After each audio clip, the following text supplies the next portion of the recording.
Nah, pada pertemuan kali ini kita akan membahas tentang fungsi, kelanjutan dari materi sebelumnya. Nah, apa sih fungsi itu? Nah, baik. Untuk melambangkan fungsi, kita gunakan huruf kecil seperti F, G, H, sehingga kita sebut fungsi F, fungsi G, dan fungsi H. Fungsi F dari himpunan A ke himpunan B kita notasikan dengan F, A, tanda panah seperti itu, B, atau F, E, tanda panah, Y, dengan X anggota A dan Y anggota B. Nah, cara bacanya di mana sih tanda panah seperti itu? Bacanya itu adalah fungsi F memetakan E ke Y. Penulisan lain dari notasi fungsi F memetakan E ke Y bisa juga dengan Fx sama dengan Y yang disebut sebagai rumus fungsi F. Menentukan nilai fungsi yang dinotasikan dengan fungsi F memetakan E ke Y atau dirumuskan dengan Fx sama dengan Y adalah menentukan nilai Y atau Fx jika nilai E diketahui atau diberikan.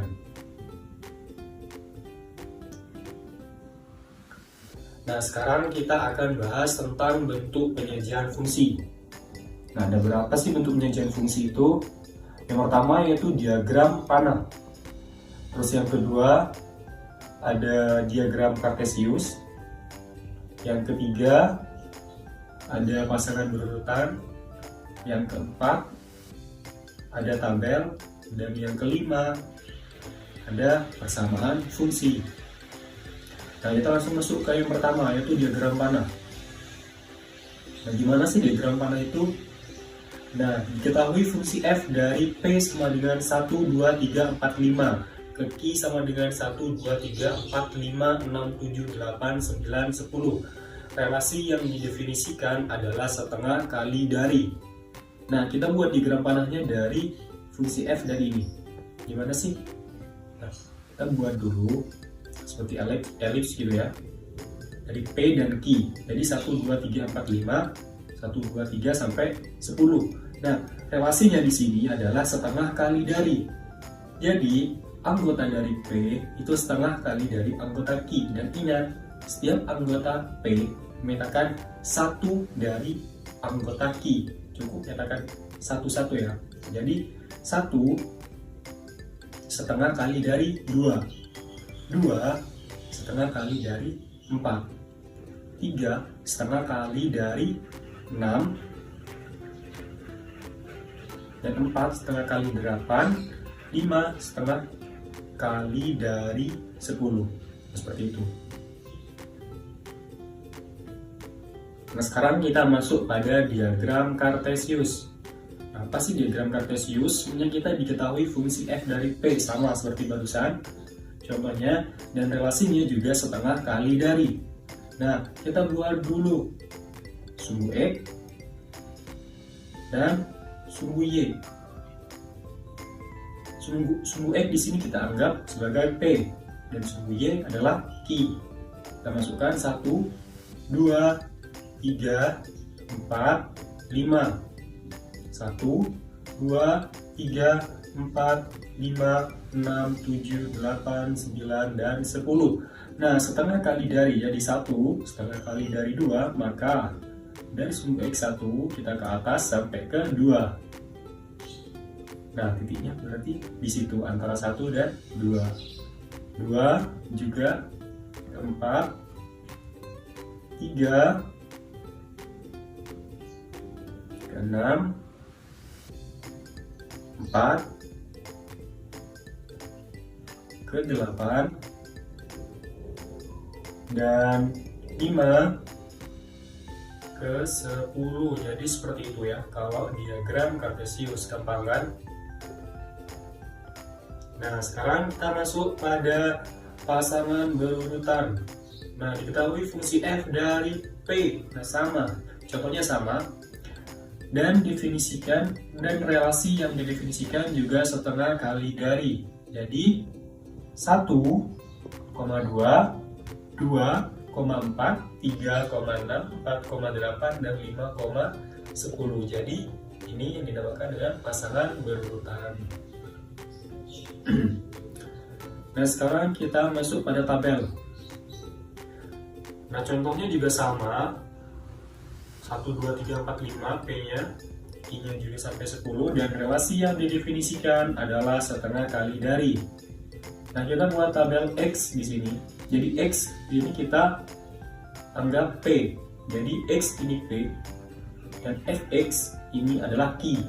Jadi kalau X-nya 1, maka Fx-nya sama dengan 2. Jika X-nya 2, maka Fx-nya sama dengan 4. Jika X-nya 3, Fx-nya 6. Jika X-nya 4, Fx-nya 8. Dan jika X-nya 5, Fx-nya sama dengan 10. Jadi seperti itu.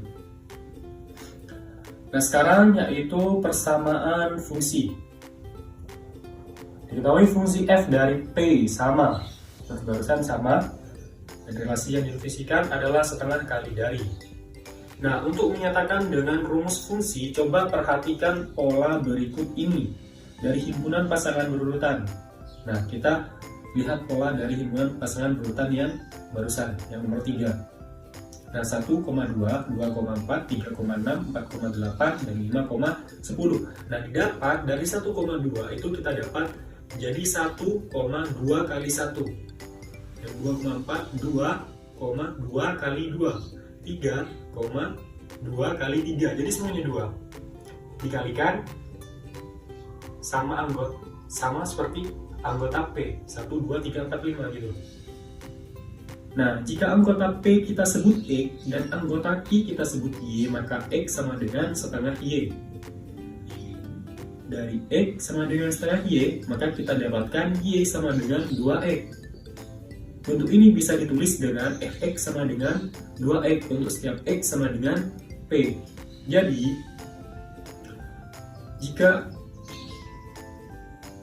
X-nya 1, maka Y-nya sama dengan 2 kali 1. Karena Y sama dengan 2X. Jika X-nya 2, maka sama dengan 2 kali 2. Maka Y-nya 2 kali 2, sama dengan 4, seperti itu.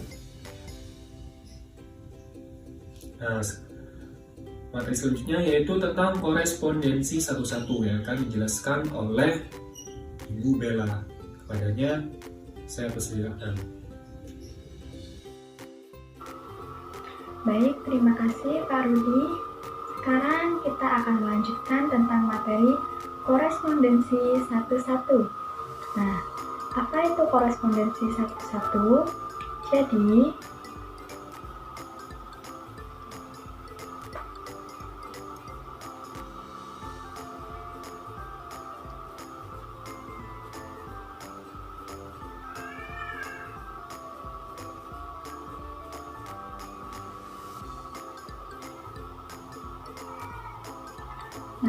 apa itu korespondensi satu-satu? Sekarang coba kita perhatikan deretan suatu rumah di suatu daerah. Nah, setiap rumah pasti memiliki nomor rumah tertentu yang berbeda dengan nomor rumah lain di daerah tersebut. Jadi, mungkinkah satu rumah memiliki 2 nomor rumah atau mungkinkah 2 rumah memiliki 1 nomor rumah yang sama? Nah, jawabannya tentu saja tidak ya, karena suatu rumah pasti memiliki 1 nomor rumah dan itu pasti berbeda dengan rumah yang lain. Jadi tidak akan sama. Nah, hubungan antara rumah dan nomor rumah ini merupakan suatu fungsi yang kita sebut sebagai korespondensi satu-satu. Selanjutnya, coba kita perhatikan, jika Ani dan teman-temannya tinggal di suatu perumahan, Ani tinggal di rumah nomor A125, Dina tinggal di rumah nomor A134, Zayan tinggal di rumah nomor A147, dan Fian tinggal di rumah nomor A139. Tentukan apakah himpunan tersebut merupakan korespondensi satu-satu. Nah, untuk menentukan korespondensi Nah, untuk menentukan korespondensi satu-satu, kita buat diagram panah antara himpunan A ke himpunan B dan juga himpunan B ke himpunan A. Sekarang kita misalkan himpunan A yaitu Ani dan teman-temannya. Maka himpunan A yaitu Ani, Dina, Zayan, dan juga Fian. Selanjutnya kita misalkan himpunan B yang merupakan nomor rumah Ani dan juga teman-temannya. Maka himpunan B yaitu A125, A134, dan juga A134, A139, dan juga A147. Nah, sekarang kita petakan himpunan A ke himpunan B dan juga sebaliknya, yaitu himpunan B ke himpunan A. Untuk himpunan yang pertama, yaitu A, ada Ani, Dina, Zayan, dan juga Fian.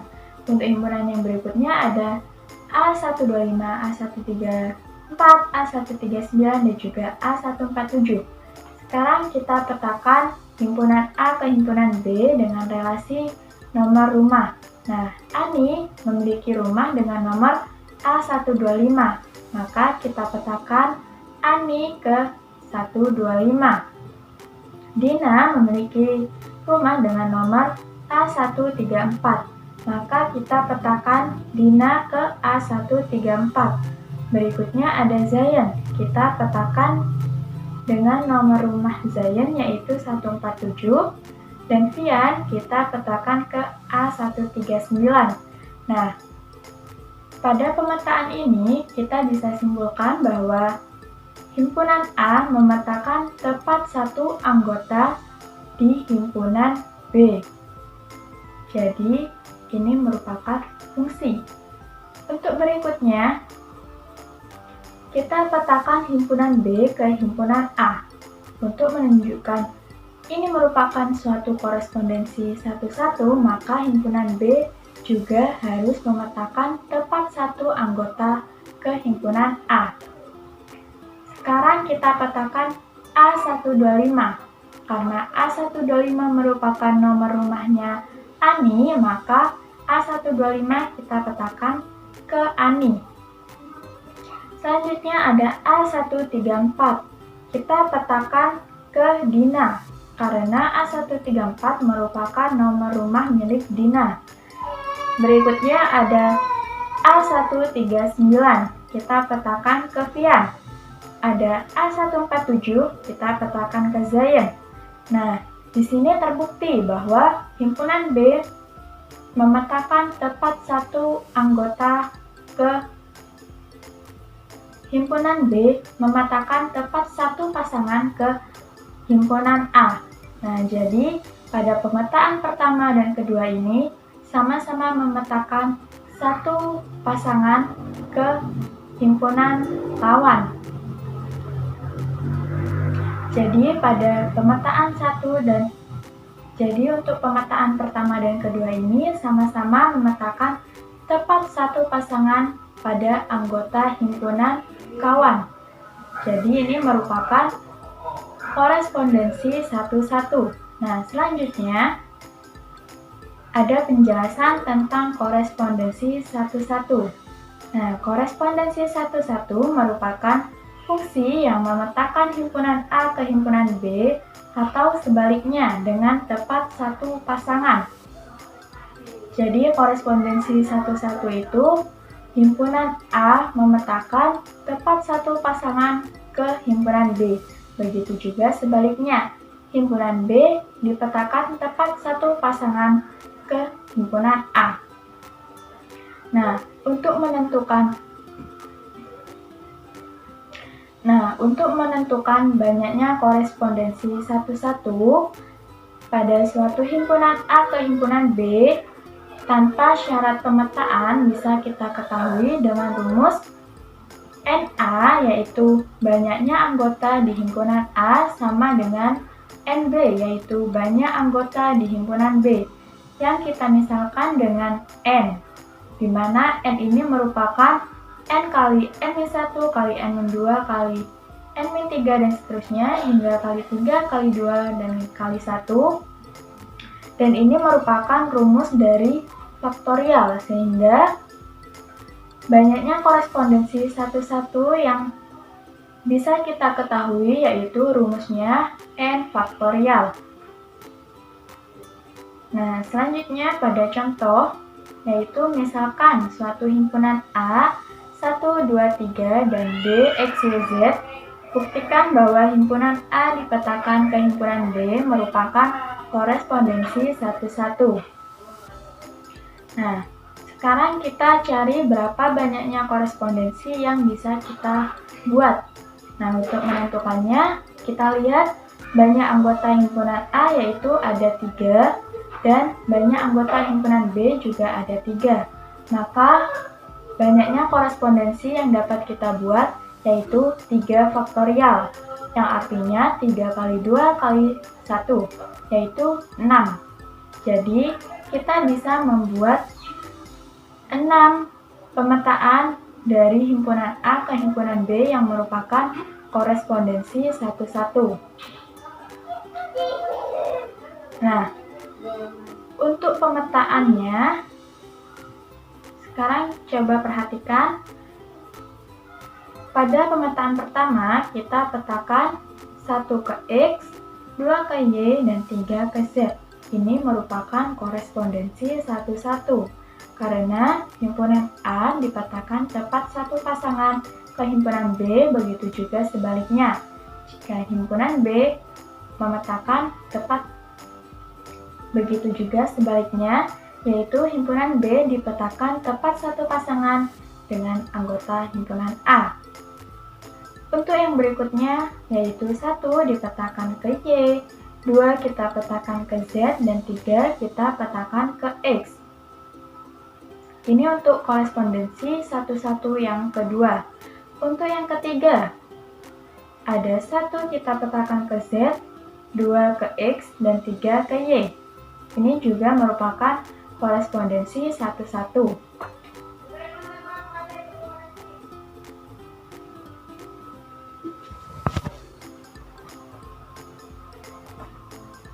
Nah, untuk pemetaan yang berikutnya, yaitu 1 kita petakan ke Y, 1 kita petakan ke Y, 2 kita petakan ke X, dan 3 kita petakan ke Z. Ini juga merupakan korespondensi satu-satu. Untuk yang berikutnya, 1 kita petakan ke X, 2 kita petakan ke Y, 2 kita petakan ke Z, 3 kita petakan ke Y. Ini merupakan korespondensi satu-satu yang kelima. Nah, untuk yang terakhir, 1 kita petakan ke Z, 2 kita petakan ke Y, dan 3 kita petakan ke X. Ini merupakan korespondensi satu-satu yang keenam. Jadi, pada keenam pemetaan ini merupakan korespondensi satu-satu yang berbeda-beda. Jadi, terbukti ada 6 pemetaan. Nah, selanjutnya kita akan mencari cara menentukan. Nah, selanjutnya kita akan mempelajari tentang bagaimana kita akan menentukan rumus fungsi dari nilai fungsi yang diketahui. Nah, bentuk-bentuk umumnya yaitu ada fx sama dengan AE plus B. Nah, sekarang kita lanjut ke contoh. Untuk contoh yang pertama, jika diketahui suatu nilai fungsi yaitu f4 sama dengan 11 dengan rumus fungsi fx sama dengan 3 plus px, tentukan nilai dari p. Nah, untuk menentukan rumus fungsinya, maka kita harus mengetahui berapa nilai dari p. Nah, sekarang kita tulis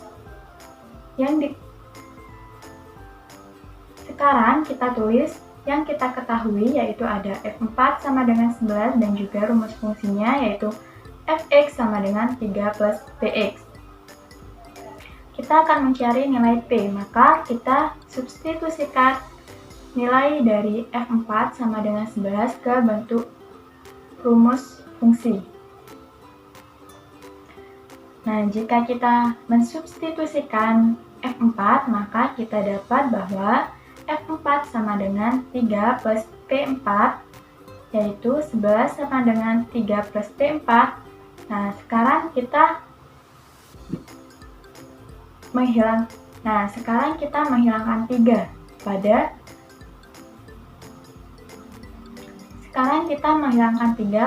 ruas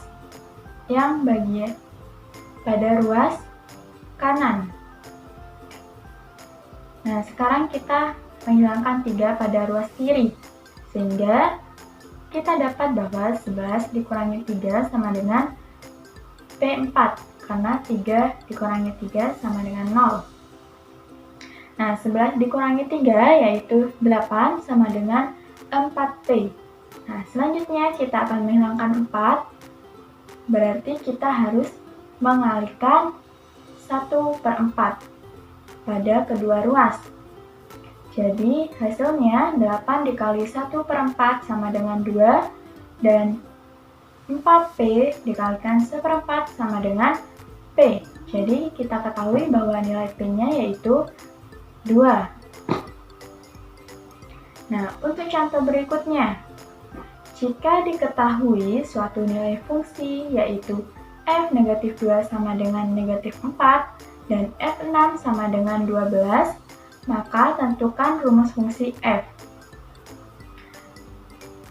Nah, kita tulis yang kita ketahui yaitu f negatif 2 sama dengan 4.